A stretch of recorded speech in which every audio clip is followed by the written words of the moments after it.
don't think you realize what kind of trouble you were in last night. What's that like to live deliciously? Who do you think those people were? If I told you their names, I don't think you'd sleep so well. Welcome back to another episode of the Cinema Cult Podcast. I'm your host, Cody Maloof. With me, as always, my co-host, Dante Trowina. Dante, how you doing? I'm sure you're pretty hyped about what we're going to talk about right now. Dude, we've made it to July, and I think we all knew at the beginning of the year what July meant. Mm-hmm. You know, we were all thinking about Doomsday at the end of the year and this big end of the year run that we're going to go on, but we were really looking forward to one movie this year. I think if we both had to circle one thing on our calendar this year, it was July 17th, and it was The Odyssey. Mm-hmm. So I wanted to ask you, I guess, just first, like, you went down and got to see it in 70 millimeter IMAX. Yes. What was that like, dude? Well, I was planning that for a while. The tickets went on sale, if I'm not mistaken, last summer, like around this time, the initial like release window for 70 millimeter IMAX tickets, somewhere around this time last year. Bought one immediately because I half the year I live in Phoenix, and in Phoenix, Arizona, in Tempe, right around the corner from where my house is the Arizona Mills 70 millimeter IMAX theater at Harkins. So as soon as I heard this was the first movie being shot fully in 70 millimeter, I think that justified it for me to go on that trip. And it was worth it. It was fucking insane, Dante. I mean, I don't want to talk too much about how crazy it is in IMAX because I really think, like, as much as that is really cool, and it's cool to hear people talking about it who I've never didn't even know they knew what 70 millimeter IMAX was. Right. But the movie, I think, still plays really well in any theater. I think first I want to just say, like, see it in a theater. It doesn't matter if you can't get to the 70 millimeter IMAX theater because there aren't that many of them. There are 40 in the world. There's like 20 or something, 18 in the US. So the vast majority of people globally and in the US will not be able to see this movie in that format. See it in any theater you can. That being said, I mean, it was an absolutely incredible experience. It was sick. I really love the format. I've kind of become a big fan of the format over the past couple years. Like Oppenheimer and Dune Part 2 really kind of got me onto the 70 millimeter IMAX wave. I'm also a huge fan of Nolan, so he uses the format a lot. And so I've been going and watching the re-releases that he's been putting out of Tenet, Interstellar, and Oppenheimer again. So yeah, long story short, I mean, it was a fucking insane experience. It's kind of crazy to make a pilgrimage to the theater to go watch a movie in a certain format, but I don't think I'm the only one that did something like that. And I think that speaks to kind of the event we're talking about here. Yeah, he's made it a real event. You know, like, I think it's completely sold out through September 23rd, and they don't have tickets after that now because they're just done with the release window, and that's special, and, you know, pushing the boundaries of cinema, because I think a lot of people needed a reason to go back to the theater, especially post pandemic. You know, as streaming services have gotten, you know, tighter release windows, much more content on them. Maybe some movies feel a little bit more meaningless per se, but if we can get one big tent pole like this every 3 years from Nolan, like, I don't think theaters will ever die, because this is really pushing what theaters are meant for. Yeah.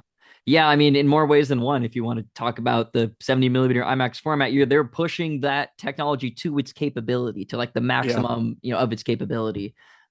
Engineering new cameras for this movie. I mean, just on the technical side alone, there is like so much cool stuff for nerds like us who like this sort of stuff. Like, we could dive so deep into, like, the mirror system they use behind the scenes because they had to build the big blimp around the IMAX camera, and I mean, there's just so much that goes into it. Where do we even start? I mean, where do we even go from here? There's so much to talk about in this movie, I guess. Where do you want to start here? I think just initial, like, we talked about the hype a little bit, but for me, like, it was just that classic Nolan, I don't know, I wouldn't call it like a rug pull, but where, like, he announces a movie, you're fucking hyped because it's Nolan doing the Odyssey. The trailers come out, and Nolan trailers are never like that great. Like, they're always super vague. They're cryptic. And they tell you, like, there's some of the quotes that are like way out of context in the trailers always. Mm-hmm. And you're like, I don't know how that's going to play. And then then the week of the movie comes out and you're getting these crazy high, like, astronomical reviews from people. You're like, okay, fuck, I'm kind of nervous now. You know, as a fan, like, is it really going to be all this? And then you're watching the film. It's really, really good. and the third act hits and it pulls all together and you're just holy fuck, nothing's beating this year. It's how you already feel like walking out of the theater. I don't think I've had a bigger like movie hangover from seeing a film in a while, maybe since like Oppenheimer, the first time I was able to catch that, where it's like I don't want to watch another movie because I just feel like it'll be a little bit worse after watching the Odyssey. Like it's just that level of like what do I watch after this, because nothing really feels like it compares to this except for your epics, your Lawrence of Arabia's, your Lord of the Rings, your like time generation classics that yeah, there's nothing that I'm going to pick up on streaming that's going to make me feel even remotely close to the Odyssey. Everything's a little bit worse after you watch a movie like this. Yeah, I double dipped on this one actually. I saw it at seven o'clock showing and then went right back in again at 10:45. I had two tickets because I bought the second ticket like a couple months ago or something. I think a month or two ago they did another release window of more 70 millimeter tickets. So brought some friends to the second one. Wasn't able to get them tickets for the first showing because that was long gone, but was able to snag a couple extra ones. So yeah, I mean, one of the best theater experiences of the year. I think it played really, really well in the theater I was in. Kind of hard not to. I think just like in that specific format too, people are even more juiced. Yeah. I remember in the first showing, if you go to one of those 70 millimeter showings, usually the theater employee will come out beforehand and kind of just like explain the format a bit Right. more and like talk to the audience for a minute or two, talk about like the exits and whatever. And he asked who had traveled the farthest to be here. And I didn't say anything because I didn't want to like Nice. draw a bunch of, I just kind of wanted to sit there and watch the movie.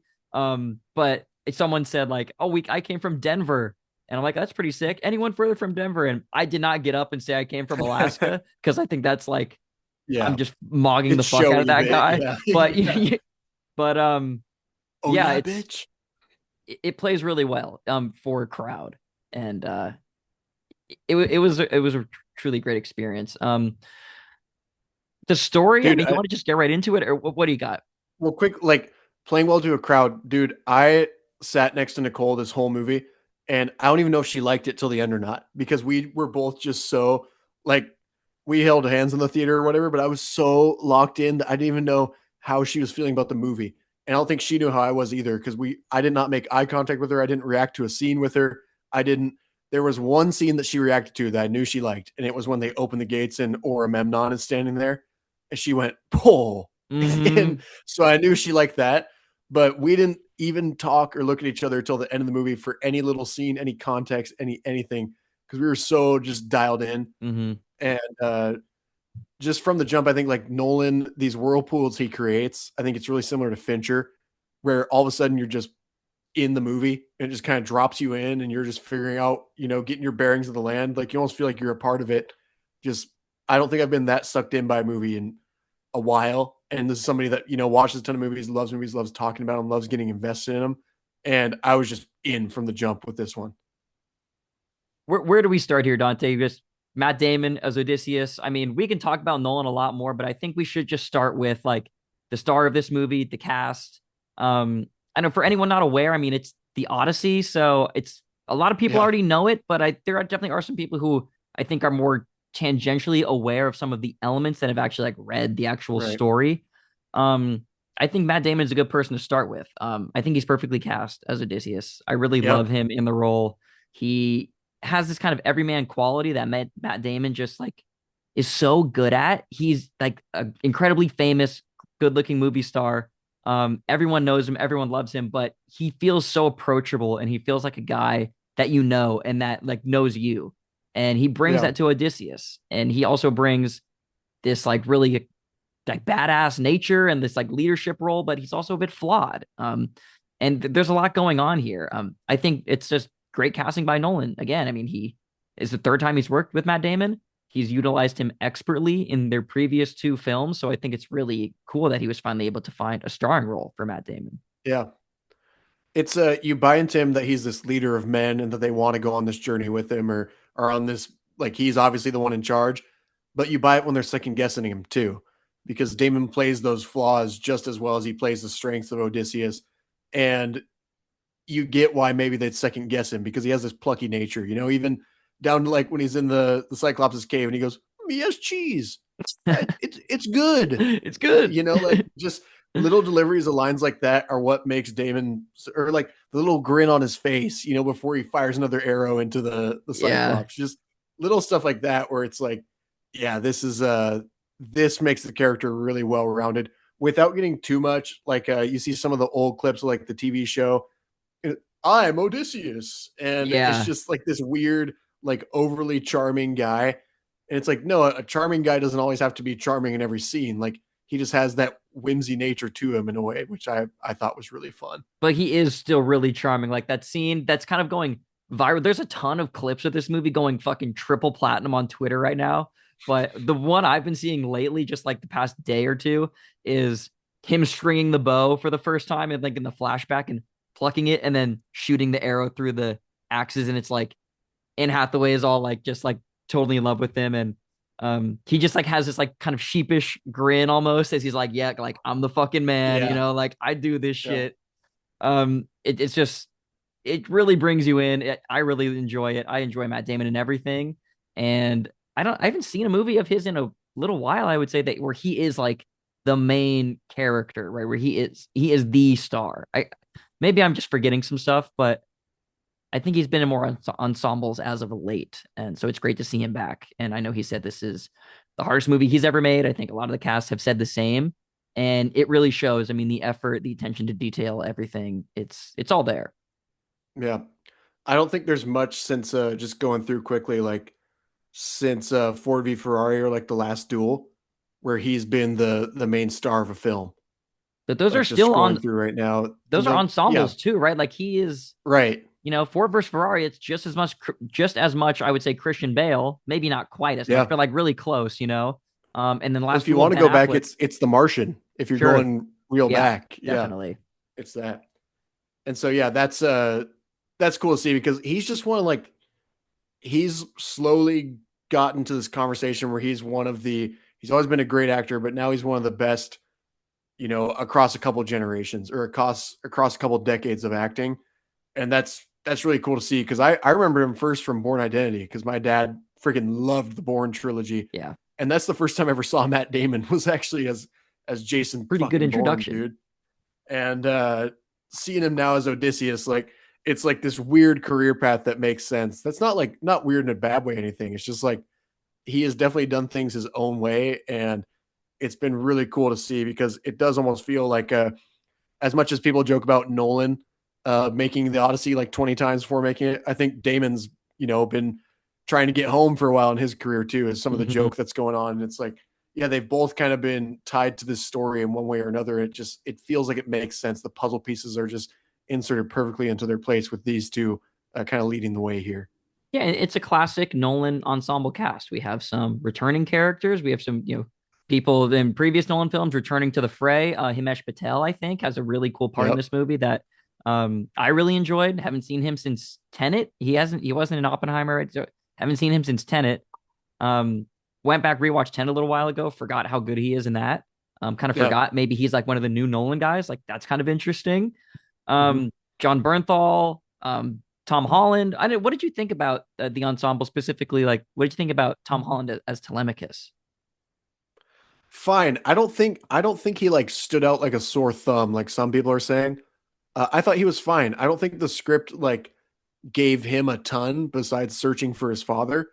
And I really bought the scenes when he's like first interacting with Odysseus and their dog Argus, and like I think those scenes where he really needed to bring it, he brought it. But like he is meant to be there to be put in his place and meant to be a character who's not really aware of who he needs to become yet and is still growing through that and is very much not living up to the name of being the next, leader of Ithaca. So I think when people are like, "Oh, he's weak in these scenes," like, yeah, he's He's he's supposed kind to of be weak. supposed to be weak in a way. Like, and I don't think they're saying weak isn't bad. I think they mean like, "Oh, he's a weak character." Yeah, And that's what it's I like, mean. yeah, Yeah, that's the character is weak, right? And exactly. so I think he's doing what he needs to do here. Do I think he's like bringing it and like, fuck, I didn't know Tom Holland had this in his bag? No. Do I think we needed to cast Chalamet in place of him? Absolutely not. Like, I don't think it got. People have been saying little stuff like that, and I'm like, yeah, I don't think so. I I think think he if you was cast very fine. Chalamet, you It's expect to, distracting. it's distracting, Yeah, and you also kind of yeah, expect more. And putting a different actor in that role is not going to give the role any more meat on the page. If the performance is written that way, right? Essentially, the character is written that way. I mean, so I also did not mind him at all. I don't know if that's like doesn't Yeah. sound like we're giving him like a ringing endorsement saying I didn't mind him. I thought he was good. I thought he played the role really well. I enjoyed Tom Holland in everything I've seen him in. So I don't think no matter who was in that role, I wouldn't have gone away from this movie the way it was written. Be like, fuck Telemachus, dude. That was just the big takeaway. Like, I don't think anybody could have made that like some great role that's remembered for years. yeah, You but know, it's Tom so Holland's in a fucking Chris Nolan film. Like, fuck yeah. Like, I like right. that. And Good he's for him, fucking dude. thrilled. Yeah. Good for him. And Yeah. Nolan's a great caster. He's one of his many talents. He's great at casting actors. So Yeah. anyone else from the ensemble stand out? Dude, I mean, you know who we're getting to at some point. Yeah. But first Anne Hathaway. Sure. Hadn't been in a Nolan film since Interstellar. Had kind of joked about maybe she didn't like him anymore, or he didn't like her anymore, Mhm. or whatever. Fucking phenomenal, dude. Yeah. And like the line reads that she gives Holland, and this is where people say like Holland's a weak character is Telemachus. She's just fucking ripping him, dude. She put About him in his like place. an empty throne and like the little like whisper. And I'm like, I don't know if Anne Hathaway is a mother in real life or not, but holy fuck, like she brought like I was on the back of my seat, like that's my mom yelling at me right now. Like that felt like a only something a mother could deliver, like just ripping your kid or feeling that longing for her husband. Like it felt like her and Matt Damon were in this real like relationship that just been severed and lost through time. And I thought she was terrific. I think like they need to start the best supporting actress campaign. I think I kind of saw like they're putting back and forth on whether to do that. Do it. She deserves it through and through. Yeah. I want to talk more about awards later. I think we should talk about that. Absolutely. Yeah. But yeah, I mean, what you want to talk about Benny Safdie, like coming out of nowhere? Well, Who else you want to talk about? Did not know Safdie had this screen presence in him. He Had doesn't no say clue. shit. He says that- like 4 fucking lines in this whole movie. And I'm sure a lot of it is the armor and the framing of it. It felt like Nolan brought back some of that Bane energy from The Dark Knight Rises with him. But holy fuck. And then just the juxtaposition of when he talks, it makes so much sense that he is like this weaker voice character. Yeah, he and doesn't have maybe- like this super deep, bellowing, growling voice. Right. Who played him in Troy? Was it Brian Cox? that Brian plays Cox, him? I thought. Yeah. Yeah. Very different. Hella no aura in that one at all. I'd like Right. that. That's also kind of becoming like a meme on Twitter, but it's because it's not just it's because it's so fucking cool and it's so well staged and lit, Yeah. and the entire production just like elevates that. And Benny Safdie fucking bringing it as I mean, it's also Yeah. like the costume design, the armor, like you said, everything. But he does have screen presence. I honestly did not expect that from him. Going into Just this the way they framed him too is so good. And like, you know, in the same way they framed the Laestrygonians as these Mhm. big demented presences or whatever, they give Agamemnon every bit of respect in the frame. Like he dominates the actual frame even when he's not in the foreground. Like the frame of Odysseus kneeling to him is just such a good like just camera angle to work him up and to make him have this presence of on screen. He's like when towering over Odysseus. Oh yeah. And then you see like the night before he didn't even freaking kill anybody. You know, Yeah. he just he marched in there and his whole army ran in front of him. Or So farming. the story beats of like he's doing all this aura farming, but then he's probably one of the most pathetic ones, right? Yeah. And that's why he gets back and his wife just kills him. Mhm. And I like just the double dipping on that side of the story because I think that's something that wasn't played as far as like, especially my mom, you know, being an English teacher and reading the Odyssey probably 20, 25 times and breaking it down in her life. She liked that part of it too, that it was really breaking him down on the back end and really showing that he wasn't like this big dementing presence after all. Right. I That mean, he was- that's added in. That's not you don't really get that from the actual story, like the whole backstory of Agamemnon, what happens to him Yeah. after he returns. Yeah. I will say that I thought Agamemnon was going to be a bit more of a character. He's more of a presence than he is a character. Because when I went to watch one battle after another in the same 70 millimeter at the Harkins there, they showed the prologue to the Odyssey. I've probably seen it like 4 or 5 times, you know, over the course Yeah. of a couple months. They showed it before Avatar too, I think. It was that we talked about it on the pod months ago. I brought it up on the One Battle pod. That 5-minute clip essentially uncut of the inside the horse and then bringing it into the gates. And then it kind of ends with that scene of Agamemnon coming into the gates when they burst through and everything.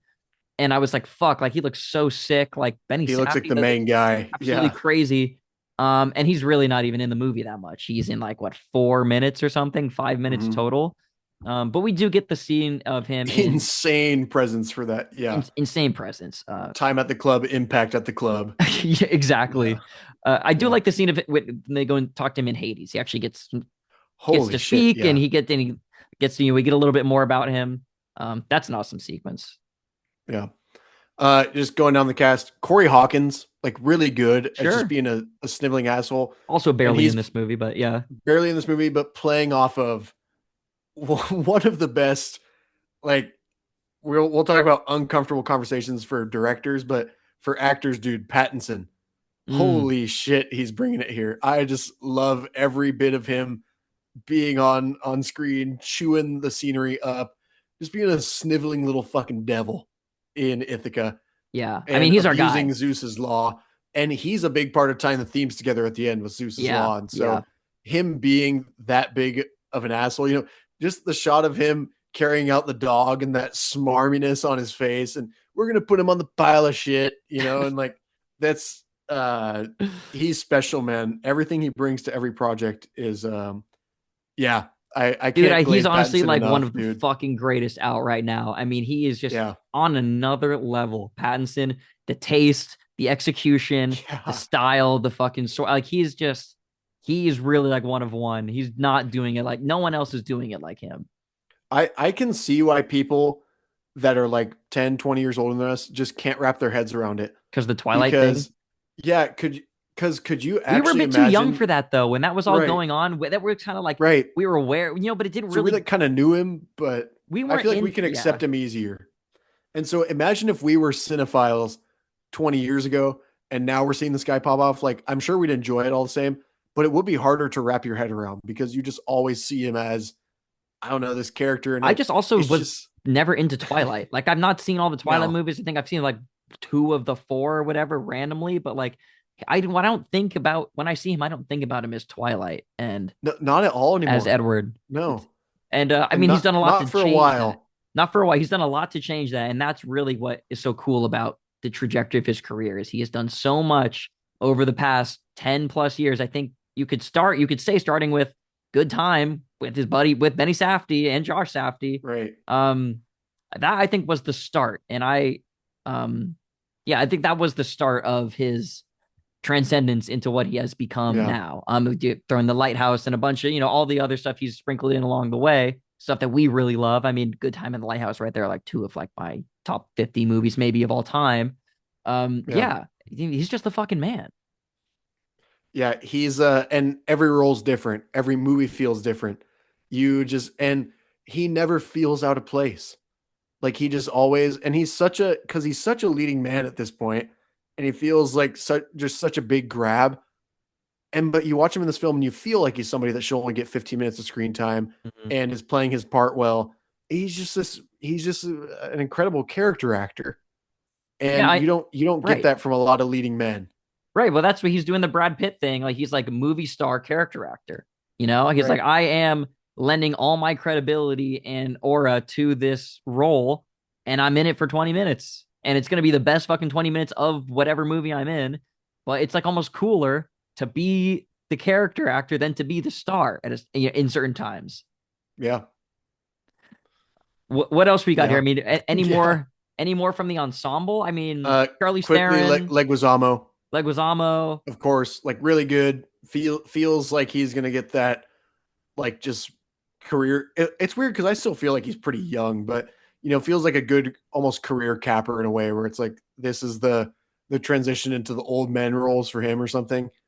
And what a graceful transition it is because I feel like he's always kind of played people that are like late 40s, early 50s just for the last like 10, 15 years. Yeah. And now all of a sudden he's playing this old man, eminent Emmaus, and he's acing it just through and through. Feels like that protege, or not protege, teacher, wise The teacher. teacher, yeah, the teacher, the Yeah, mentor. yeah, And there is a guy in this yeah, movie named yeah. Mentor. Yeah. I mean, isn't it funny? It's funny to see some of the shit people are saying, It's like, so crazy. and I think some of it It's, is trolling, but it's funny to see on Twitter or whatever people being like, "Oh, yeah, good job, Nolan. Christopher Nolan. Oh, this guy is a mentor. What should I name him? Mentor." It's like that's where the fucking term mentor came from. Like Yeah. that's how foundational this story is to a lot of Western literature and culture, and it Yeah. is really cool to see to see it get a proper big screen adaptation and one that it's been so satisfying. When Um, you have the blind teacher, of you know, and course. that and Argus the dog, and Argus is a bunch of security cameras and Hmm. or security companies and this and Yeah. that. Yeah, there's just so much. There's so much. It was funny where I saw somebody like TSG Entertainment, how they have Odysseus Yep. shooting the Uh-huh. Of aerial, course. and they're like, I had no fucking clue. Right. You know, like just all the little footprints Well, that it's it has on bringing our this stuff culture. like into the culture on on the ultimate level, on the ultimate level of Yeah. popularity that only someone like Christopher Nolan can do. And it's really Yep. cool to see something so foundational brought forward and given to the masses in a way that like it's so digestible. Like you said, I think off pod before, it's so digestible you can just Yeah. soak it up. Like any audience can grasp a lot of what's going on here. The themes, the like iconography of the story. It's just cool to see that something like that finally brought forward in that way. Yeah. It's it's something only he can do. And it's we talked about, you know, it's a big blockbuster, but at a scale that's just like an epic scale. And he's hit this stride in this, you know, last little couple years of his career, you know, the post Universal era basically of his career, that is really fascinating because I don't think either of us thought he had these last two movies in his He's bag. gotten As good as, better. Like he's on another yeah, level. I went after leaving Universal. yeah. Or joining Universal, right? Or sorry, Joining joining Universal. Yeah, Universal, yeah. leaving Warner Brothers. Yes. Yeah. Yeah, it's just it feels like there is a separation there, and Warner Brothers is just fucking kicking themselves. The whole Project Yeah. Popcorn thing, also something that's been brought up again in light of the Odyssey, the massive success that it's having, is the complete buffoonery of Would Warner Brothers. he is there a director in history that you'd want to give a blanker check?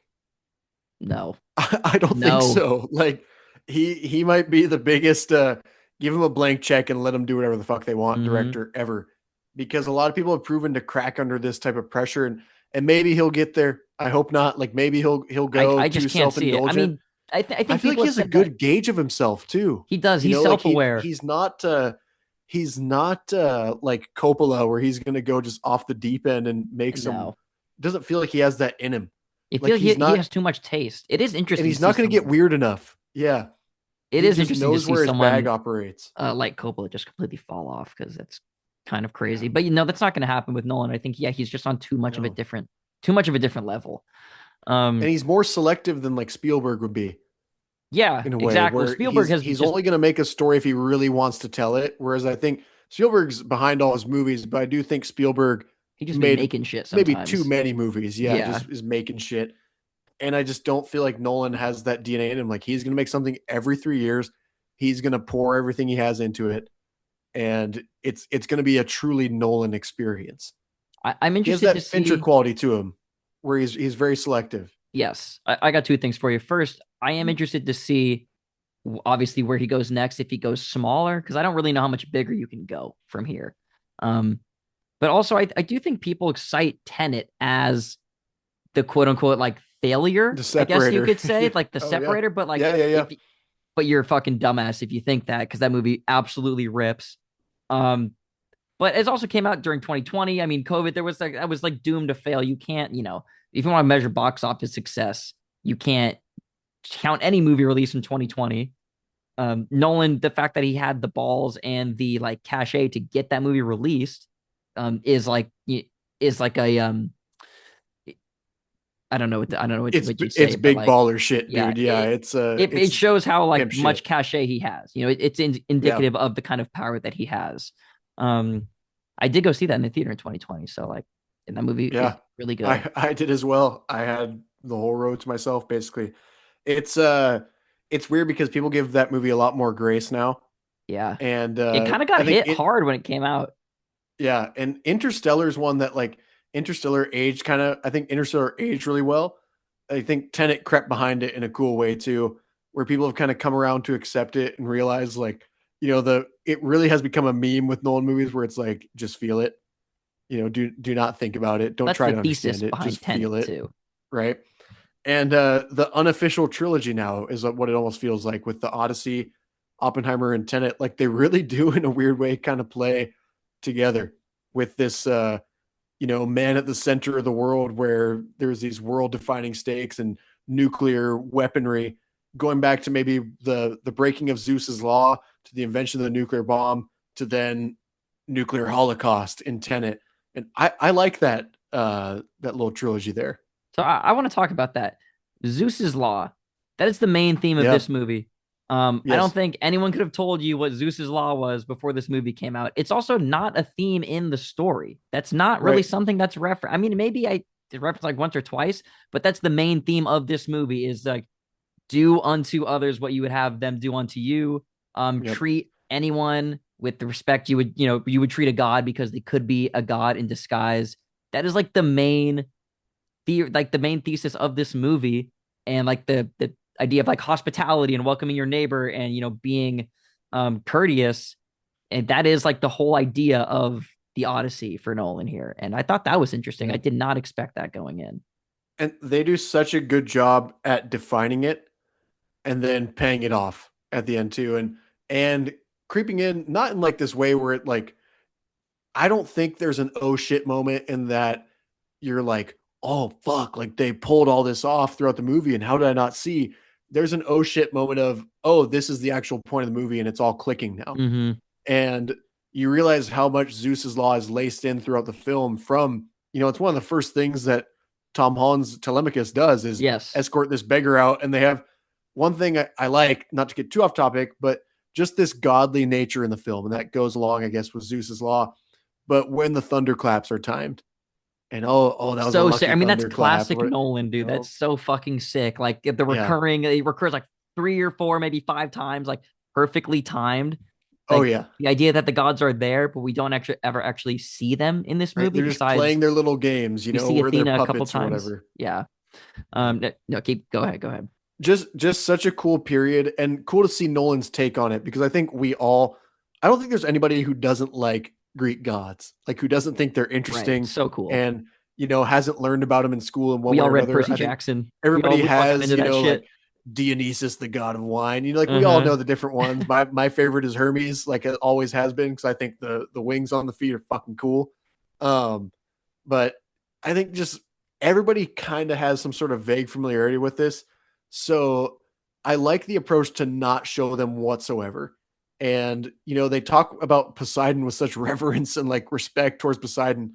And you're going through these storms on the boat and you feel like you're, being punished by Poseidon, but you don't really know, right? Like it keeps them out of the picture in a fun way. And I think a lot of these movies, like when Clash of the Titans or some of these other big Greek mythology movies, they can't help but show the gods on Mount Olympus, right? And them talking, and they're played by some big actor who's like way out of place, and like, or Liam Neeson and Percy Jackson where he just fucking sparkles or whatever. Like we don't need to see that to believe that they're out there somewhere. And so it plays on this fun belief of like, or not fun belief, but really bleak message at the end of like, we obey these laws so much, we don't even know if they're real, but they're good laws for a good reason, or they're good. Most religion leads people to do pretty good things, right? And so for the most part, and so seeing that this gotta be careful with that statement there. This law, most foundations of religion, sure, are to be a good human being, of course, yes, and have this optimistic, in whoever's eyes behind them, belief. And the breaking of that is sacred.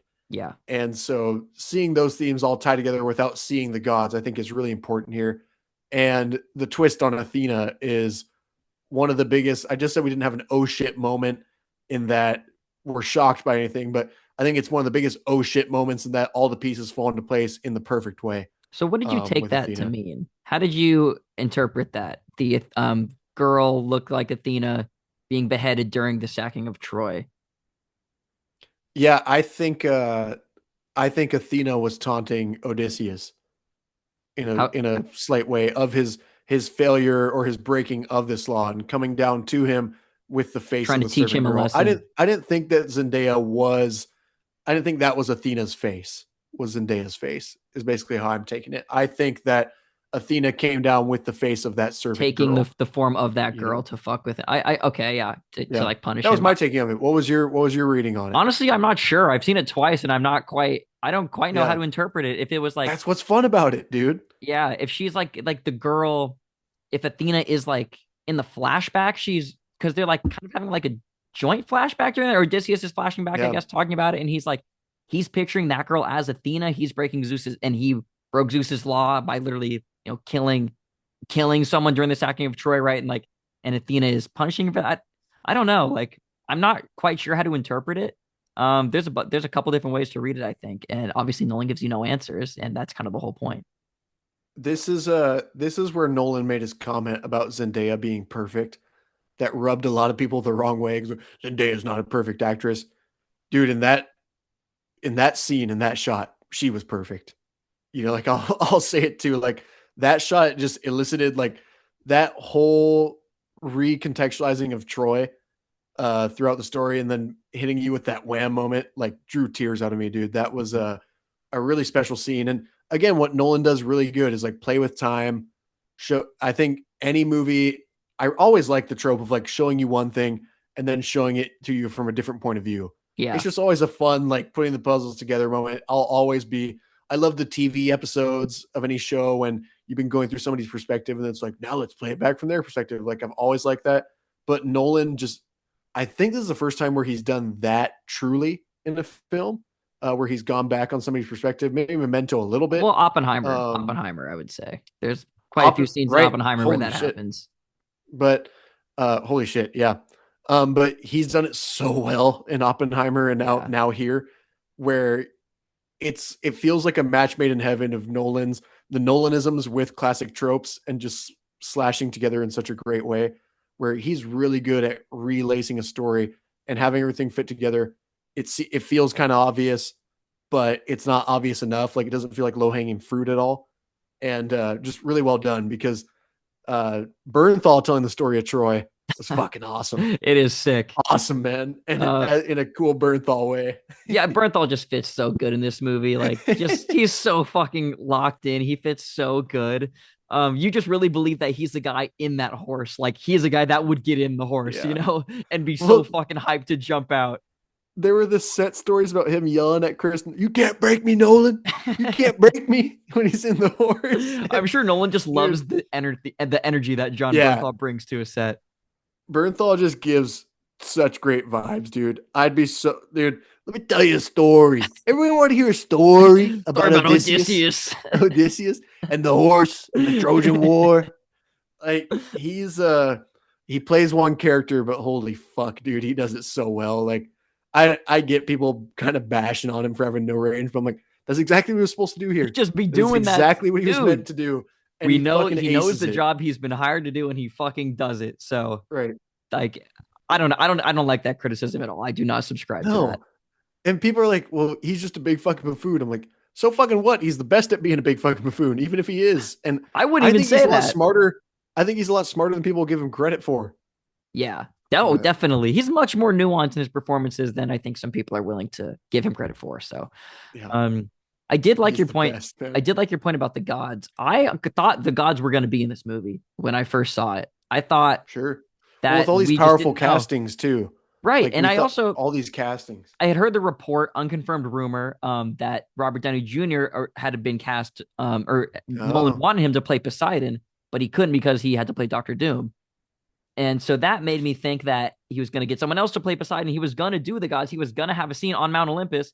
Looking back on it, though, of course he's not going to do that, because in all the movies that he's made that have more fantastical elements, he's always trying to ground them in some form of reality. Go back to Batman. I mean, even in Tenet, probably maybe the most fantastical movie he's made in a certain scenario, in a certain sense, or even something like Interstellar, the end of Interstellar.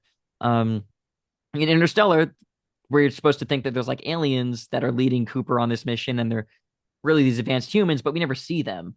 And it's kind of the same the same thing in a way in the Odyssey. You don't see the gods, but they are there with the thunderclaps and the waves and all that kind of stuff. Like you said, we're experiencing the gods the way the characters would experience the gods. Right. I like just the little lines laced in about like Zeus won't let Poseidon kill you, but you're gonna have to take it because it's your Mm. punishment. And fuck, I just love characters that are chained to the rock, you know, and like just taking their lashings. And you know, like some of my favorite characters that remind me of this is like Caesar in Planet of the Apes, fucking fantastic.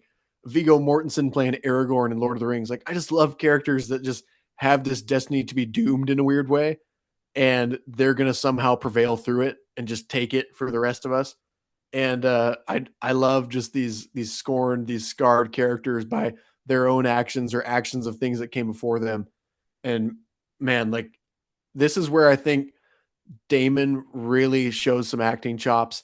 And again, like we've always known Matt Damon's a good actor, but I don't know if I really thought like until seeing the movie, it just made so much sense because that he was Odysseus. Because I don't know, like Odysseus feels like this larger than life, like big character that who can actually play him. And I wasn't trepidatious about Matt Damon. I was just kind of like, we'll kind of see. Like I don't know if he has that deepness in him. Like I don't know if he's going to be a standout from the film. Holy fuck, dude, he stands out. Like Yeah. he's one of the better leading men performances since Cillian Murphy in Mhm. Oppenheimer. You Nolan's know, good at and this. He's real good at giving Nolan's really great good at parts to leading this. men. And Nolan's really good at writing just leading Right. men Yeah. in general, which is something that people I think sometimes really hate about Nolan. Is it is all about It's men always or about a whatever. man. But I mean, fuck, Nolan's so fucking good at it, dude. he's good. Um, the siren song scene, Yeah. Let's just go about like like I want to talk holy about we shit, got to get into man. the set pieces in this movie because like that's Let's go really I through. think Let's go let's through just from the start. Yeah. go through the set pieces. I mean, we can start with the siren song. We can jump around. Okay. Go ahead. Yeah, just this is where Damon like really goes into another level here and pulls out like another category of acting because it could have been so goofy or so silly. And he has this again, like this charm about him, like, I want to hear the siren songs.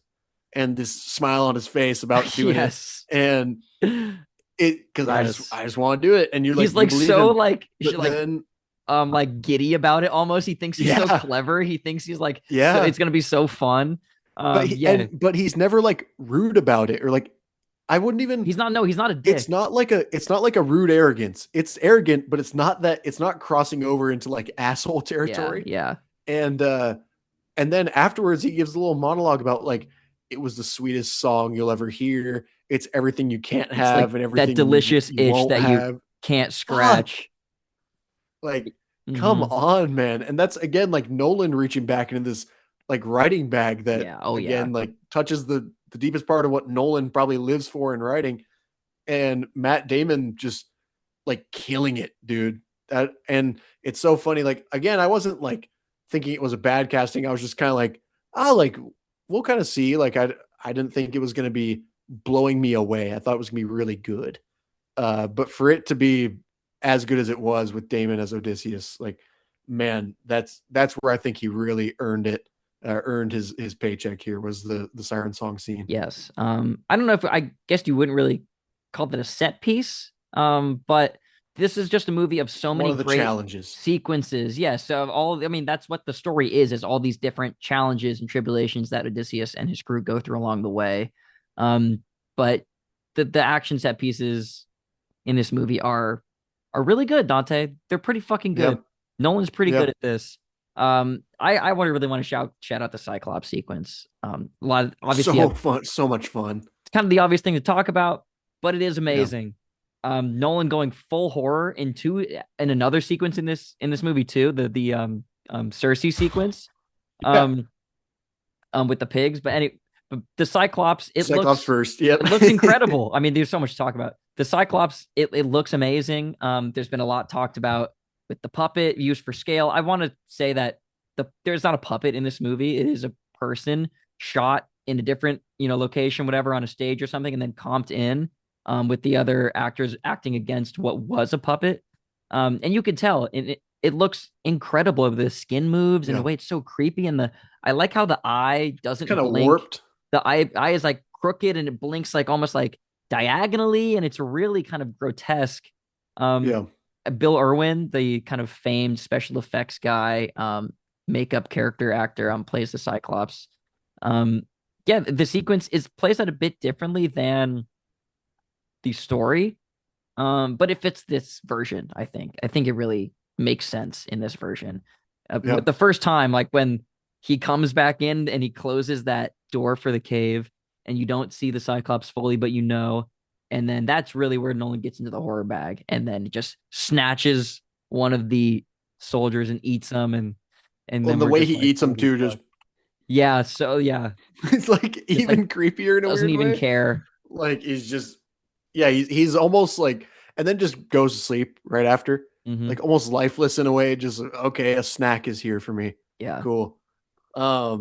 Yeah, that whole sequence because I think it's a sequence everybody really knows from the Odyssey. yeah. Everybody's really looking forward to and just aced it. That you really like and that's where you get people to buy on too. Like people that aren't I mean, I was in no matter what, but I think that's where it's a real prove it sequence to audiences that were coming in. Okay, let's see what Nolan's Odyssey is about. That's one where if you weren't on the train already, like that's a sequence that I don't know how you're not on it again. It's also like 20 Um, minutes into the movie when we get that sequence. It happens right. pretty early on, 20, maybe 30 minutes into the movie. So we're getting stuff constantly. I mean, it's a 3 hour movie, but it rips. It really moves. You're Yeah. not bored for 1 second, even though there is certainly quite a bit of exposition in this movie. Nolan, I think, is pretty good at giving you exposition in an interesting and exciting way. So you're not just like thinking that characters are explaining things to you all the time. Yeah. And he's doing it without making like he's going through all these tasks without feeling like he's checking boxes or feeling like showing a montage of like Odysseus's greatest hits on his way Hmm. back home. Like it very much feels like he chose and pick and chose which ones he wanted to show and which ones fit into his story. Because there's a lot of stuff that he left out, a lot of stuff that he maybe elongated or shortened or changed little things of, but it all feels like it was put together and really well thought out for his story. I really quickly I like the setup of it being Odysseus on the beach talking to Charlize Theron as Calypso and kind of reminiscing and regaining his memory without like narrating or without going too deep into like, and then we did this. Just showing the journey along the way up until that. I thought that was a really like interesting structure. And no one's always going to do something with the structure to throw a little change up for you. And I like that that's where we landed on. It wasn't him sitting with his men on the boat reminiscing or him sitting alone. It was him with Charlize and a good place to be. I Yeah, think when he gives a great line reading when she says, like, tells him to stop eating the lotus flower, and he goes, "But I love it." yeah, yeah, and yeah, oblivious charm out of Damon too. Uh-huh. Really Uh, well done. what about the Lystrogonians? I mean, what were the sequences that you liked? I mean, the Lystrogonians also stands out, but what do you think? Well, so I don't know how much I loved the sequence itself, but I like the point behind it that they're big men in armor as opposed to giants that are kind of eating them. Because it Well, would have they felt a are. little, I think you are meant to think they are still cannibals because they have traps set up in the woods to catch them. So I think yeah. it's hinted at, but it's definitely not explicitly stated. The whole purpose of them being in armor makes total sense to me. Let's not deviate too far into this territory yet, because I think we need to give it its own section. But the score for Sure, Lestrogonians we get that's a whole fucking nother thing. rips, dude. Holy shit. That that song rips. Hmm. That's yeah. We'll get more into that, but Yes. I think that was my favorite part about Lestrogonians was like the score just fucking rips and is just brutal and violent. Feels like a stadium of 10,000 people chanting at you. Just yeah, awesome. Hmm. Um, I mean, the other main sequence I want to shout out, I guess, besides um the Cersei sequence where she turns all the men into pigs, again, much different than the story. I mean, they spend a lot of time there in Homer's Fucking Odyssey. loved There's it. a lot of stuff that goes on that gets cut from the story for the movie. Um, besides that, though, I also really want to shout out the Hades sequence. I mean, that Yeah. sequence looks incredible, shot on location in Iceland. I saw an interview where Gave him I, snorkels and stuff. yeah, right. That's what I was gonna say. Yeah, one of the stuntmen or one of the actors was saying that. Yeah, they actually buried them all. I mean, obviously they did. I think my friend Braden, we went to see the movie together, and he was asking me, he's like, "How do you think they did that with the you think they actually buried them? I'm like, yeah, I guarantee you they actually buried them. And then of course I see later that they did. So sick and so visually impressive, just so like so much aura, so much fucking swag in that. It just looks Yeah. so cool and it's really chilling at the same time. It is really like kind of scary. I like how Yeah. when Agamemnon, I mean the guy I forget his name, but the blind guy who gives the prophecy Sure. looks so cool with like the blood dripping down his face. He looks like so fucking like Yeah. scary. Um, and then when Agamemnon, how he like moves in, Fucking he just rolls like out. hovers in and Yeah. out. Yeah, he doesn't walk. Great How details. they still kneel to him too. Yeah. You know, Uh-huh. like, my Yeah. lord, my lord, my lord. It's like, yo. Mm-hmm. And just yeah, the little like that's the scene that I'm most giddy to rewatch Yeah. out of the whole movie. Is like, yeah, the payoff scenes are really cool. Like the third act again just moves. Rewatching Troy is going to be so cool. But the whole Hades hell sequence is just fucking phenomenal. And I just like the conversation with Agamemnon, like we talked about earlier, the lighter voice to him, but then also just him saying like, "Don't come home expecting like some hero's welcome," Mm-hmm. you know, and him giving the tip to Odysseus to like, you're basically kill his suitors, right? Is what he's leading towards at the end. Um, but that whole conversation is so dense, and we haven't mentioned yet, but Elliot Page Yep. really proved a lot of people wrong here, dude. Yeah, Like, I was really not really a fan of all the was discourse going on around that to begin with. I thought that was kind right. of mean spirited and disingenuous, Just especially when people are like it was always saying she can't or he can't play Achilles at Achilles. Well, first. good news, he's Yeah. not playing Achilles, so shut the fuck up. Right. Like, who cares? Right. Do some research. Yeah, exactly.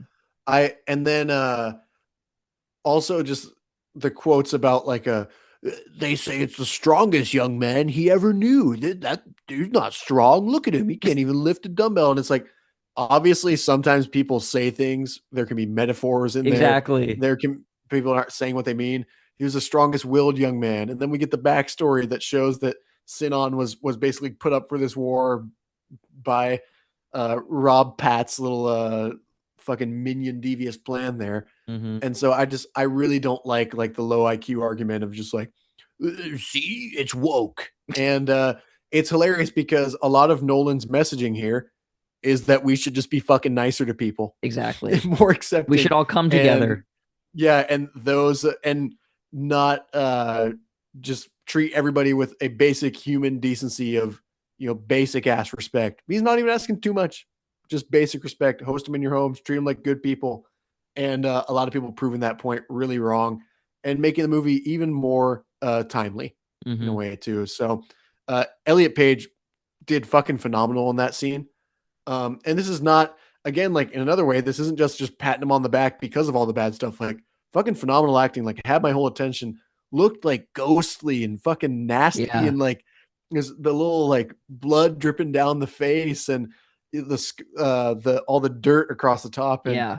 the line delivery was really cool from Elliot Page there, just of like tilting the head a little bit. The eyes look so like dark and lifeless. Like, so again, really good casting and prove the grander point of a lot of things, but Certainly. really, really cool scene.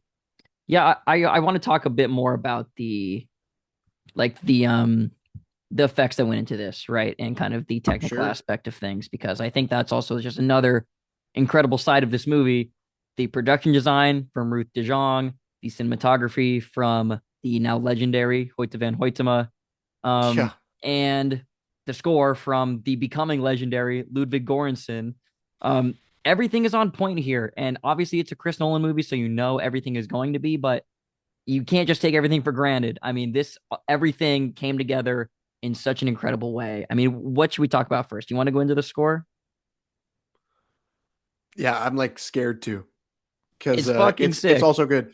So like off rip, Hades sequence, something like That's my favorite piece of way music. fucking uncharted, like off the track for Ludwig even. Yeah. And a guy that's I think made a career in using unique sounds and doing like kind of being off the beaten path a little bit, which I've always appreciated about Ludwig. Like he's not gonna hold back. He's gonna take risks. And this score takes a lot of risks. Like he doesn't feel like he's operating in a comfort zone ever. And the Hades sequence, like with the sirens in the back, like the alarms in the background and the sirens and like the like whipping back and forth, like chain drums almost to them, is just really, really cool and like feels like something like a Reznor would do, like Reznor Sure, and yeah. Ross would do Yeah, for yeah, like yeah. Gone Girl or Girl with the Dragon Mhm. Tattoo, but Definitely, then yeah, I could see lacing that. Yeah. this extra level of like hell underneath it. Like it just feels so grim and hopeless and devoid. And really, really impressed by that. Like Ludwig's one where I can't say I didn't know he had it in his bag because like he's gonna ace it, he's gonna bring something unique, but you never know how unique it's gonna be until he, does it. Troy, that whole sequence with just it almost feels like a clock ticking, similar to Right, like where the Hans Zimmer's score tension in is just Dunkirk. fucking ratcheting up, boom, boom, boom, boom, boom, until it like Yeah. reaches this like Like the insane whoop whoop whoop crescendo. whoop whoop whoop whoop whoop whoop whoop in the Yeah. background. Like I like just the use of chants in general in the score. Mm-hmm. Like and voices in general. Fucking lacing James Blake in Yeah. with Ludwig. Uh-huh. Like, yeah, And no Travis shit. That's Scott. fucking awesome. And Travis Scott in like doing like the Kid Cudi hums in the background, basically, with Travis. Like, that's just fucking cool, dude. And takes it to another level. Um Laestrygonians, I think I just talked about like the I don't know what synths he's using, but it feels like just a stadium chanting at you. It like feels like something like Seven Nation Army almost. Just chanting down at you. All the Cersei stuff, all the horror stuff, Ludwig's always been really well suited for. I think since the when he did kind of the siren songs for like Black Panther 2, with the Atlanteans, where he was Yeah, doing okay. Yeah, yeah, yeah. since he's been doing that, like he's Mm-hmm. been well suited for horror stuff. And Sure. so him getting to really experiment with his horror bag here was really cool to me. I think Sinners, although it was horror, didn't have like a score that It didn't have was a horror well, it had a little, I like mean, a couple it was like like hits here and classic, there. like They didn't really have a da, yeah, da, da, yeah, like yeah, yeah. The it was that guitar. Halloween horror, Yeah, yeah, right? yeah, It wasn't sure. like this devoid of life, disgusting, like I'm gonna spit in your face if I see you on the street, like Yeah. just grimy horror to it. Yeah, So seeing yeah. all that was really good. And then the Odysseus theme, fucking incredible, and Mm-hmm. has been a part of many Instagram reels and TikToks now too, of people like returning home at the end of work or whatever. Bringing The it Odysseus all. theme, yeah, bringing it all, dude. And Ludwig fucking brought it all on this score. Like, Yes. keep setting a new bar for himself. I think it's funny where people are like, he didn't beat Oppenheimer, and it's like, yeah, that's fucking hard to do. Yeah, Like that's like what? he's made so many legendary scores at this point. Like he's really in a competition with himself. I think the torch has really been handed over from Hans Zimmer. Like, sorry, it just kind of has. I think Yep. Ludwig's taken it. Yeah. No, and it is funny to think because there's a couple different technical people like throughout Nolan's career that he's done this with. Hans Mhm. Zimmer, I think the last movie they worked together on was Dunkirk because Yeah, Ludwig Dune stepped came in. in. Yeah, Ludwig stepped in to do Tenet because Hans Zimmer wanted to do Dune. He's a massive Dune fan, which also he fucking Right, killed it on Dune. So like they didn't lose absolutely. anything. Also with Wally Pfister in the cinematography department. Right. Wally Pfister shooting everything up until I think what was it? 20 Was Dark it Knight Rises. Interstellar 20 or no, Dark Dark Knight Knight Rises? Rises, and then Hoyte van Hoytema stepping in Took Interstellar. for Okay. Interstellar, takes the reins and just starts running from there. I Yeah. mean, I'm always really fascinated about who Nolan surrounds himself with because he surrounds himself with the best of the best. Sometimes he does it a couple times. He finds one Yeah. person who is one of the best and then gets another one. And it's like he doesn't even miss a beat. He somehow improves. Yeah. It's really To, impressive. so to me, I was going to say the same thing. Like, I think both changes were for the better. And Yes, I that's not to agree. say I don't want to put like Zimmer versus Ludwig because Zimmer's Nolan stuff is fucking incredible with Yeah. like Dark Knight. Interstellar is one of the best scores ever, most iconic. All the Dunkirk. Dunkirk stuff's amazing, but it just feels like it fits. Like Ludwig feels like he almost fits better at this stage in Nolan's career for what he's been doing. Mm-hmm. Like there's no drop off there. Feels like the right choice. And I will say, I think Hoyt van Hoytema is better than Wally Pfister. Like I will Sure. point blank say that. Well, the movies feel where I very think that's an different improvement. when you compare 100%. everything up to The Dark Knight Rises and then beyond with starting with Interstellar. Yeah, the visual Yeah. language is a bit different, but it's not any it doesn't feel worse, I would say. Like the previous ones don't feel bad. They definitely just have a different visual palette. Yeah. And I think, yeah, as Nolan has grown as a filmmaker, he's kind of matured a little bit. And you can see that Yep. in the way his movies look. And he's been doing all this with a new editor. Sure. I think for Jennifer Tenet Lane, onwards, it's kind of funny because I think Tenet had at times kind of a choppy edit. But Oppenheimer and that won the the Oscar Odyssey, for editing. This movie might have also win the Oscar for editing. We can talk about that later. probably should, Yeah. right? And a lot of talk has been done about Nolan's like average shot length and how it's like Very Michael short. Bay, Yeah. Zack Snyder short, and it needs to be longer. But he splices information together so well.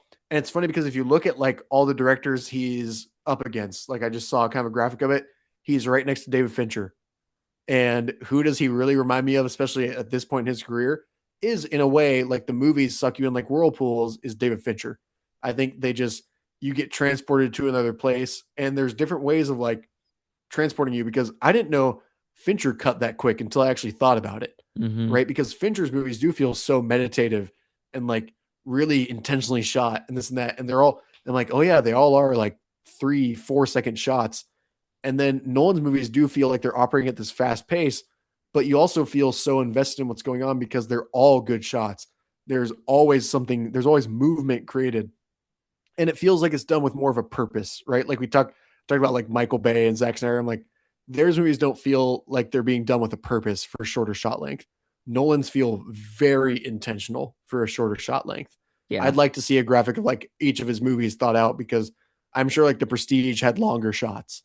I just kind of feel that way, right, from going through his career. But, Nolan always plays with time, has a lot of flashbacks, has a lot of intercutting. He does it really fucking well. And he was really famous around the Dark Knight era for like his triple entendre, where it's like three things are really happening at once to move the plot forward. Like that's always something he's been, patented, is that you have to have three things going at once to really keep the story moving. Okay, dude, it fucking works. Mm-hmm. Do you want to talk about like Dante? Where are we gonna rank Nolan? Like, where is he sitting right now atop the Mount Olympus of directors? Where is he?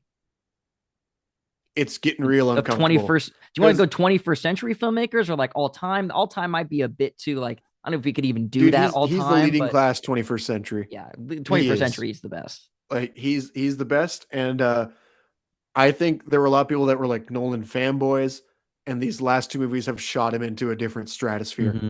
I think this changes him, like this and Oppenheimer change him from best of the 21st century, best of his time, to those best of all time talks. Yeah. Like these two are really, you'd be hard pressed to find many directors with one of these movies. And he has two of them just in his belt now. And I don't think like, we'll talk about Nolan's. I think we want to talk about his whole catalog as a whole. That's a whole video. other episode. I don't know where this ranks. I haven't like really put too much thought into it yet. I wouldn't think I'd tell it like number one or number two even, but it's just so epic. It's so epic. It's so up there that it's different than The Dark Knight. It's different than Inception. Like it is a whole different level of just epic filmmaking at its finest. And I think Nolan gets this weird bad rap sometimes around among like cinephiles, where they're like, he's just like too big, or he's obnoxious, or he doesn't know how to mix sound. It's like, dude, no, he's taking shit to the next level. Yeah. Like that's always how I felt about him. And I think this is just more proof of that, where he's just like, dude, if you're a film nerd, you should be fucking championing this guy, because he's pushing your art and making it really fucking accessible to, like, do you think Braden, a couple years ago, your friend, would have went to a 70 millimeter IMAX showing? No. Well, he also only went because I told him to go, right? But yeah. Right. But like, he's making it so accessible to like the average movie watcher. You're right. And, like my coworkers who are like 17, 18 years old, the kids that work for me are just, we got to see it in IMAX, and we got to do that. I'm like, well, you can't do that here, but I love that you're even thinking about that. Yeah. Like, that's cool as shit to warm my heart. People went out of the theater, I kid you not, in Ketchikan here on our tiny little screen, and we're like, well, that was the first movie shot for IMAX. And they're talking about it, like they don't even know what it is. And I'll tell you the names of the people later because we know them, but like they have no clue that they didn't even just see it in IMAX, but they're at least thinking about it, right? Even if they know nothing about it.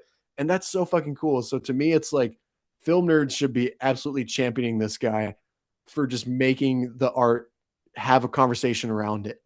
it is funny because like now like I mentioned in the beginning, like you hear so many people talk about 70 millimeter IMAX and shit. It's like I used to be the one that knew that shit, and like not a lot of people knew what I was talking Right. about. And now everyone's like, oh yeah, 70 millimeter IMAX. I'm like, now it's just so cool to see that Nolan bringing this stuff into like mainstream culture, and that's what he does. He takes Yeah. really cool like cinematic like techniques, ideas, movies, whatever, and like brings them to a mainstream audience and makes it palatable for people who might not necessarily seek that kind of stuff out. Right.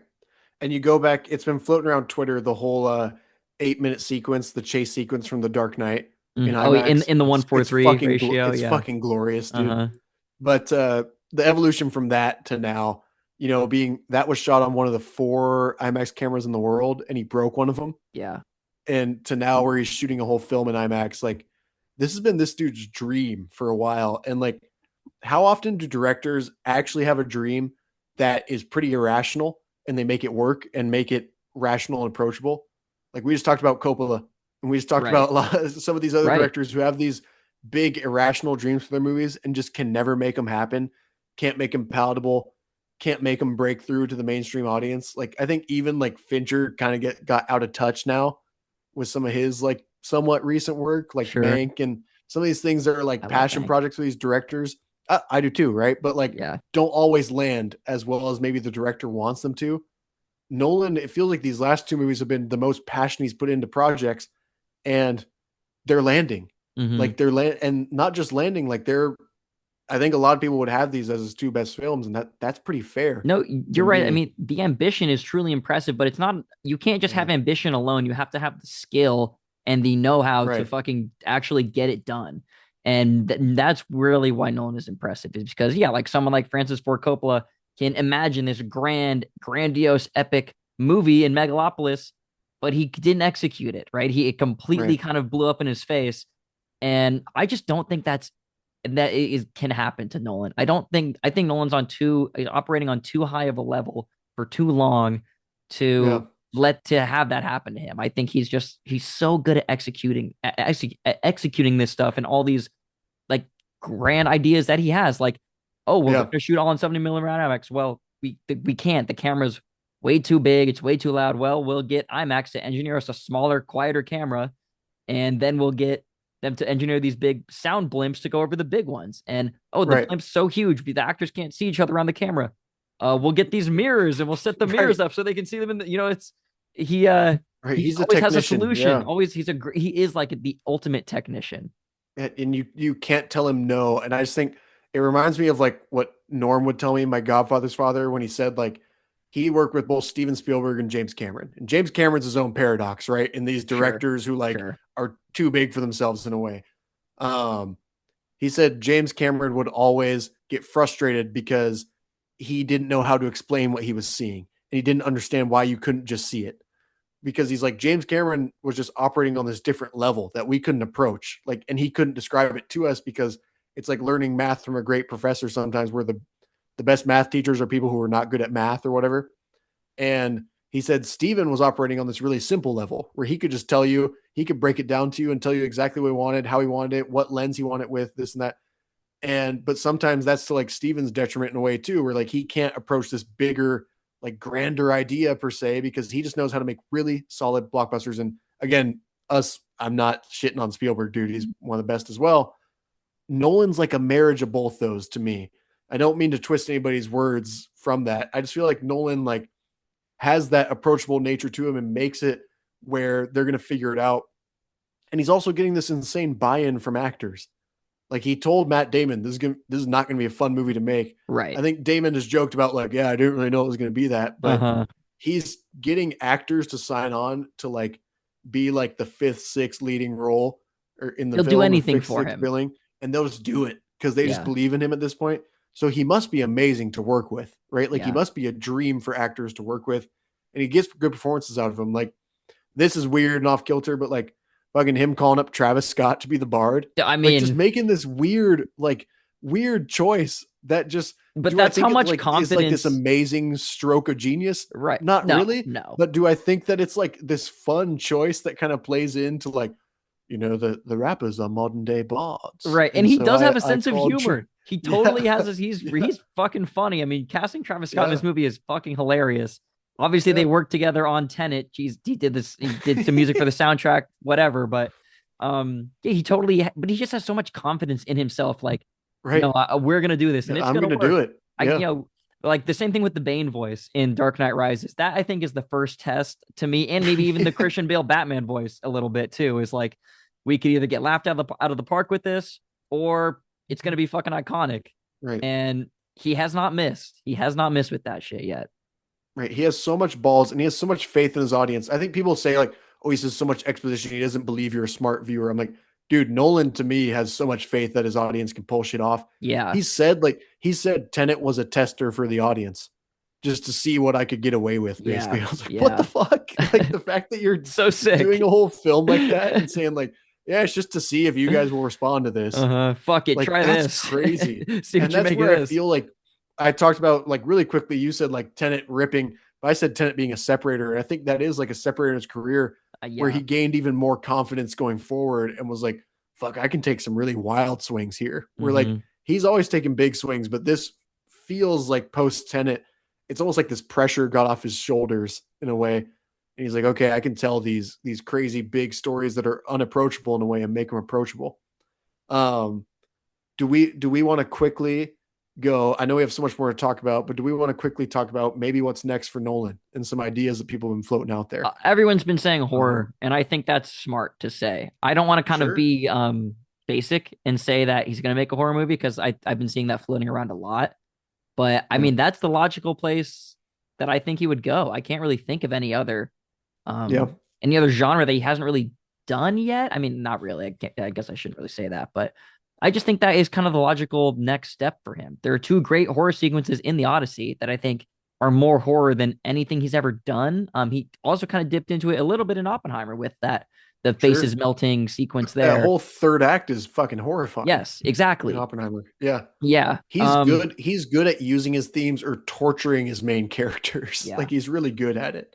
But do I think he's going to make a straight up like fucking hard R horror film? No. I don't think he's going to do that. But I think the next Nolan movie could be the scariest Nolan movie we've seen yet. Right. Yeah. And just testing the waters, having more confidence in himself to do those kind of things. And he's creative enough too, which I think is fun. Like even the pig sequence is so fucking nasty with Cersei. Like, dude, it's so disgusting when she's putting her hands in their throats and molding their faces. And you can tell that's kind of practical effects in a way. And you're like, oh, yeah. Horror next. I think people have talked about maybe Western is something he hasn't done. I was thinking but I wouldn't mind a Western epic. I don't know.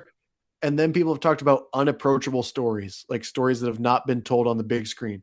And people have come up with some short lists. I've seen Moby Dick thrown out there. I think that's pretty Eggers coded. I think Eggers should tackle Moby Dick with Defoe at some point. With like a Northman budget. Yeah. That feels so right. Yeah. I've seen Dante's Inferno and the Divine Comedy.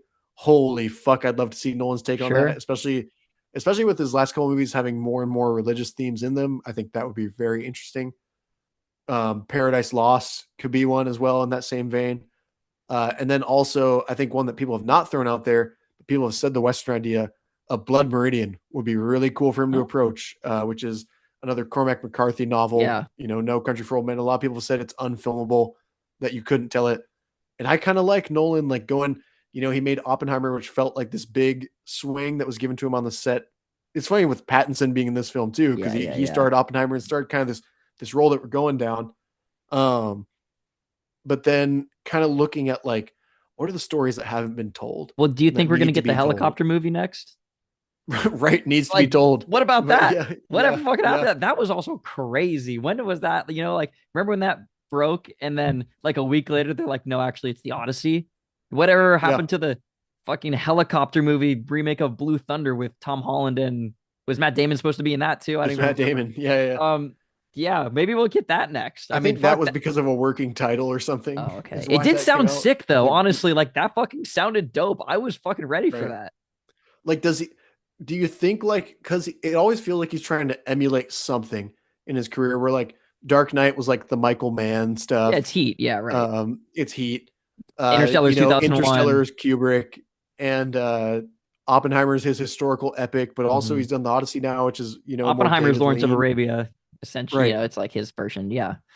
I don't know. And Do you think he's going to so do another one of those? Like take his take on that, or yeah, I just don't know. And then he's done some really like Inception and Interstellar are original properties more or less, as is Tenet, and they've all been, Tenet's grown on some and people. it's James Bond, right? Um, Too. but Tenet's James Bond too, right? But like Nolan as an original writer still really entices me, and really like what's in this guy's mind. But then Nolan with IP is really fucking fun too. I don't think he's ever going back. Like people said, like, will he go back to superheroes? Like, fuck no. I don't know why people would even suggest that. I don't think that's in his interests anymore. Um, but wherever he's going, like, it's gonna be a choice that makes sense. It's gonna be a choice that pushes his own boundaries, and but still feels in his wheelhouse. I think everything's in his wheelhouse, and that's what's like really scary. Where like they joke about like the prospects who haven't even peaked yet or whatever, like haven't even had their best season. And I really think we joked about it after like Oppenheimer, like you and I did, about like, has he peaked yet? And I just don't know. I don't. I Honestly, I don't. don't know. I don't Like know if you you can think, peak. He just keeps peaking over and over and over again. right? Yeah, Right. it's hard. I it's hard to say. And so I don't know which one of those is possible. I'm sure it's none of those, right? Like I'm sure it's something that's going to end up making a lot of sense to us, but and is obvious and right underneath us right now, but we haven't thought of it yet. But whatever it is, it's like obviously will fucking be there. It's Christopher Nolan, but it's just interesting. Like can he go bigger? That's what I really think the question is. Can he push the boundaries one more time? Does he? And then after that, can he do it again? Does Mhm. does he have more bullets in the chamber right now? I think it Does he could be have more smaller. I think nukes to drop? Right? his next movie could be smaller, maybe either in budget or in scale or in scope. It just maybe feels like that's like a natural sort of like, I don't want to say downswing, but just like a natural maybe reaction to the Odyssey. Yeah. But it's all speculation. I really have no clue. Well, all I know is we will be there for whatever the fuck it is. I like one of the best was people were talking about this, and I saw on Twitter where they're like, "Will he make his Pulp Fiction? Will he make his Backrooms?" Like, oh fuck me, All like right. let's I not do that. calm But down. so that's I think when people say like smaller horror, I think it's funny because for us it's like Nolan smaller horror would probably still be like 50 mil budget or Right. something, But Nolan always is on time and under budget. Mm-hmm. It's something that he's made a career off of doing, is like making these films on way smaller budgets than they have any right to be made on, making them feel epic, and making them like this was shot in less than 3 months, is what I thought the number was when he was in an It interview, sounds right. which I don't is have the figure in in front of me. fucking insane, dude. Like that's just not. This is pretty unheard of. Right. Who else makes a career off of being under budget and on time is like Sean Levy, right? Sure. Not to dump on Sean Levy, but like, come on, like we're dealing with two whole different classes of directors here, and the fact that Nolan has the same reputation as like Sean Levy in that aspect is fucking I did crazy, not because when the we started this. qualities. I did not think you were going to go there. I did not think you Right, were comparing Nolan to Sean Levy when we but that's started a this. real thing. Like that's what Sean Levy's made his career off of, Yeah, yeah, you're and right. Nolan has made his career off of that and then some, and a Mm-hmm. lot more. And so just crazy different levels to where quality can take you. I want to ask. I mean, I don't have a whole lot else to say. I guess. I mean, I feel like we've covered so much. I do want to ask. Do you think we've reached peak IMAX? Do you think IMAX as a brand, as a format, can go any bigger from here? I If Nolan's still directing, it feels to me like I don't understand this as much, where they're like, we can't really progress the cameras, we can't I'm really not buying that open up shit. I don't open want up to another fucking hear 70 that. millimeter. Yeah, like I feel like it's where they're like, oh, we've ran out of RAM, or oh, we laughed on Uh the Daredevil pod about the technology doesn't exist anymore. huh. We can't do it. But I just like, why does the technology run out? I think that's just bullshit. Well, when they say they Like, can't make new projectors, I'm like, we put a fucking man on the moon. I guarantee you can make right, a new IMAX 70 millimeter dude, projectors. every fucking studio should be asking how to push IMAX further. Yeah. You're like, fucking, we'll have a different video on a lot of this shit, but like they're doing this fucking Infinity Vision stuff just to get people to Oh, buy God. into like, we have a different thing for the theaters. Like Somebody get every these studio, beggars out of here. Fucking somebody get Infinity these Vision, get the beggars out of fuck here, out of dude. here. Yeah. But every studio should be asking how to push the format forward and how to go bigger, how to go better, how to make the cinematic experience really click. And it's kind of fun because this felt like a path we were on pre-pandemic and then just got fucking completely derailed, which I understand why. And Tenet was really the launching of like, I'm doing it and I'm doing it in the theater and you're gonna like it. Mm-hmm. And Nolan had the gall on him to pull that off during the pandemic. And then Dune came along. And then Sinners last year was like a really big hit as part of this too. Mm-hmm. And all of a sudden we're pushing the format forward again. So thank God, because I really feel like Nolan started this hard reset of like, no, we're still doubling down on this. Like we're Mm-hmm. still going into this bigger format thing that I really want to do. And he's just kind of willed his way through it. You know, Hey, they joke about, we were watching the broadcast in my office of the Argentina game, like the semifinal game. And they're like, Lionel Messi just wills his team to victory. You know, they talk about players doing this all the time in basketball and sports and Tom soccer, Brady. whatever. And Tom Brady wills his team to victory. Dude, Christopher Nolan's willing the movie industry to fucking victory right now. I He's like that. willing Yeah. it.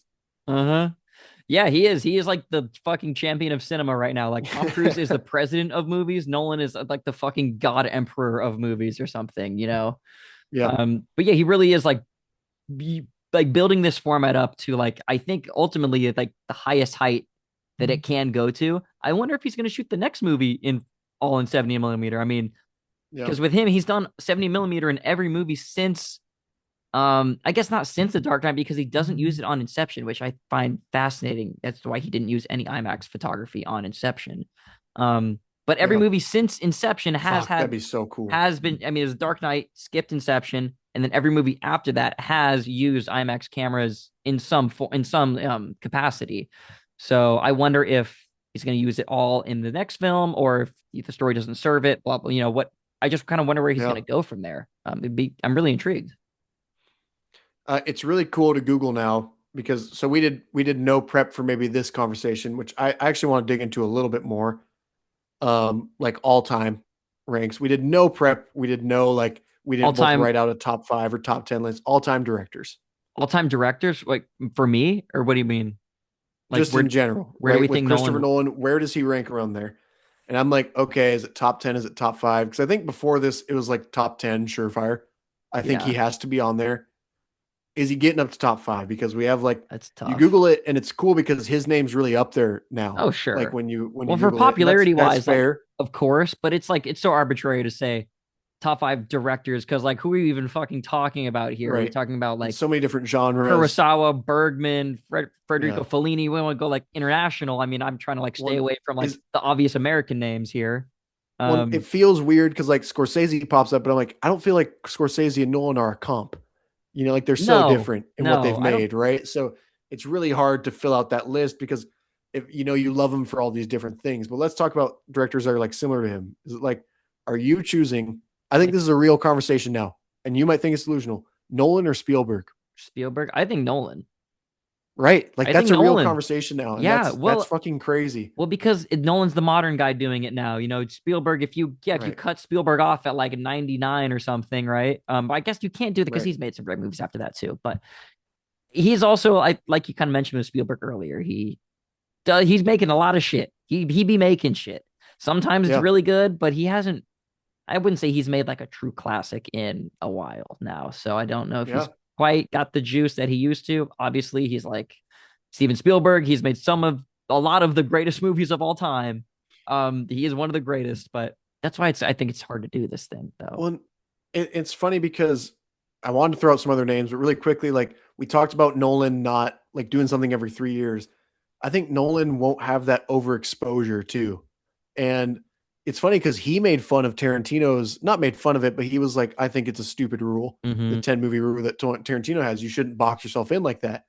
But it's funny because Nolan feels not boxed in as a director, but very selective as a director. And so I don't think he's going to die out from overexposure or like do 20 years of like meh, where the fans are Yeah, clinging on to it or something. yeah. And I feel like Spielberg, like, you know, in the 2000s, like how many classics does he have? Not many. And it's kind of killed off his reputation a little bit. It's Well, made that conversation more approachable because of that. what's interesting too is I think it's like almost inverse from what you would think Nolan is to his movies versus what you would think how Tarantino is compared to his movies. Because Right. Nolan's movies are Yeah, very much more fast and serious. loose. Yeah. Nolan's movies are really serious most of the time, but he doesn't really take himself that seriously. Right. Tarantino, his movies are all over the place. They're really fun and wild, but Tarantino takes himself way too fucking seriously sometimes. Right. And it's kind of interesting. They are, I think, those, I think if you want to The really get perfect into it, antithesis of each other. Yeah. exactly. If you really want to get into this conversation, you'd say Tarantino or Nolan. That I think they're more contemporaries than Spielberg because they started around the same time. Like they're in like that same Yeah. class. Yeah. That's fair. But it's tough. I think right now Nolan has way more juice. I don't think a Yeah. Tarantino movie is making $1 billion in the theater ever. And he makes very different movies. It's all just comes down to Well, like personal taste. Nolan's catalog is now up there with Kubrick's and Hitchcock's as far as how many movies he's made now too. Like Well, he's Hitchcock made getting like fucking he's 50 movies or something. Hitchcock made a lot He made a more lot. like, outsider type films where it Yeah. was like a short film here, an offshoot here. But he's getting to that part where his catalog's much more well-rounded now. We're not just ranking like 7, 8 movies here, Yeah. right? Like we're really ranking Well, he's good. double-digit movies and Right. Yeah. He uh and Kubrick, I think, is the most logical comp. Kubrick also, I think, made like yep, around 12 movies. That's the most logical comp. He is like the yep, modern version, I think, of a Stanley Kubrick, maybe mixed in with some Steven Spielberg and maybe a couple other people as well. Maybe like some Akira Kurosawa even. yeah. Um, yeah, that's the main comp. And honestly, I don't know what I could choose if you had made me choose between Kubrick or Nolan. I'll tell you that I'd rather screen a Nolan movie for an audience Sure. because I think that would play better nowadays um than a Kubrick film. But it's just great that we have someone like this, I think. And that's the bottom line. Yeah. It's great that we have him. It's so cool that we are getting to experience this. And it's so cool that he's making me dive back in again to a deep catalog of films. Because Yeah. I've seen Lawrence of Arabia. I need to rewatch it. Me too. I Like also want to go I don't rewatch have it. it. I don't have it even logged on my Letterboxd. I've watched it with my dad. Borrow You my know, 4K anytime. when I told I have it. I Oh, there have we mine go. too. Okay. I watched it with my dad along with like Good, the Bad, the Ugly, which I have rewatched that one. But when I told my dad when I was like 14, like I want to study film, that was one of the films he showed me. Like he showed me Ben-Hur. He Hmm. showed me Good, the Bad, the Ugly. I don't have Ben-Hur or Lawrence of Arabia logged because I feel like I saw them as like, way too soon and in a good way. Like I'm so appreciative But of that. I know what you mean. But Yeah. the fact that he has us diving back into that level of our catalog and fandom for film is really fucking cool. Is we don't have many directors like this. I think the Fincher like comp is another good one because I think Fincher is probably underrated all time Hmm. with like the films he has. Villeneuve, I think Yeah. Nolan in a lot of ways has influenced Villeneuve, Yeah. but Villeneuve Villeneuve is also has, certainly a protege of Nolan in a certain way. but he has a lot of classics too. Like He I think he's does. right there with him. And how spoiled are we to live in this area? Like we still have Dune 3 this year. Hmm. That's like a really exciting thing to me is just that the fact that we're getting another, not many years do you get one of these big ass IMAX releases that like the world goes crazy for. It's going to make $1 billion at the box office while also being a tentpole film that you think about for years to come. When people bring up 2026 in movies, you're going to think about the Odyssey. 12 days after it released, I'm saying this already. And we're going to get Dune Part 3 as well, which is going to be another tentpole film this year, which is just, But obscene. they did show the Dune Part 3 prologue before this movie too. And I don't Yeah, want to you got talk to see about it. you didn't get to see it, right? You got to see it. I have not I gotten did to get see to it. see it, yes. I don't want to get into all the beats of that. That's like you don't need to talk about the whole thing, but fuck yeah. Like let's fucking go. That absolutely Well, ripped. the fact I love Nolan and Villeneuve not being, I feel like in the past, like there's this weird, I feel like sometimes directors, just like in general, like sports, competition, music, any of this stuff, there's always like this weird, like pitting people against each other.